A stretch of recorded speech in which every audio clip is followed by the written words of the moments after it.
how do I lock in? You lock in by just doing things and not thinking about what you're doing. But this post in particular is saying, hey, I have, I got all these things going on in my life, but then, I'm a hard worker and an apt learner, but I have stress and anxiety. So I'll let you pause and read the post in its entirety. But the thing is, you walk fine, right? But when you walk on a narrow platform on the ground, you walk fine. But when you walk on a narrow platform a little bit above the ground, you walk fine. It's not a big fall, but then it still feels stressful. Now, put that platform 1,000 feet up into the sky, and it's the same narrow platform that you walked. But your perceived loss freaks you out. And it's the same walk, but now you find yourself, you can't do that. So, how do you lock in when you have stressors? You can't. Because that is like saying, hey, here are these inherent reasons to suffer. How do you not suffer? You can't. It's like saying, hi, I'm a mortal and I was born. How do I not die? You can't. So, deep breathing doesn't help. Of course not. Why? Because deep breathing does nothing to address all the possibilities of failure. So, it's the possibilities of failure and how repeated instances of how you have failed in the past, they keep playing in your head. They keep reinforcing this idea that failure is bad. And as long as you believe failure is bad, as long as you believe there's a good and a bad, you can't lock in the way that you want. Because why? Your mind, it's simple. Your mind can't focus on the task only. Because it needs to look at every possible failure point. So, is it better to focus on one thing, or is it better to focus on 100 things in terms of like the intensity of focus? Of course, it's one thing, right? But you think that you are just focusing on this one thing, but completely irrelevant to anything. You're afraid of failure. No, it's not that. When you are engaging in activities with the fear of failure, you are always spreading yourself thin because you are always unconsciously focusing on preventing failure. And what prevents failure better than not doing shit? Nothing.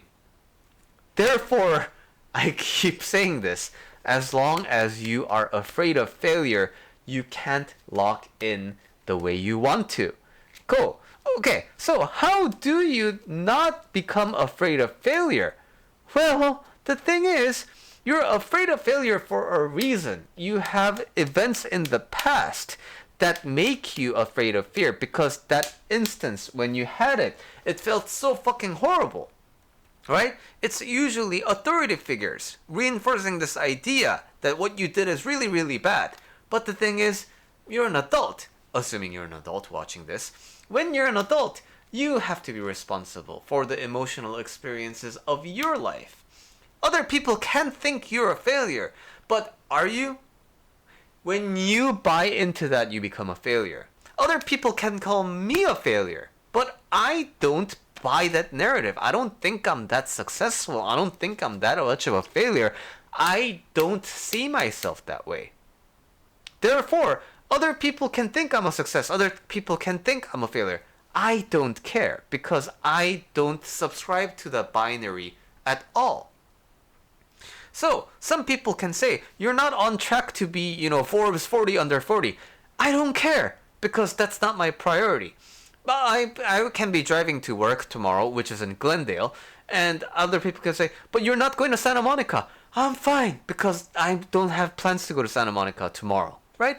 Which is funny because I kind of am tomorrow. But anyway, when you remove yourself from the binary of success and failure, and that may take a long time, but there's a big difference between, maybe there is an idea of life without this differentiation of failure and success.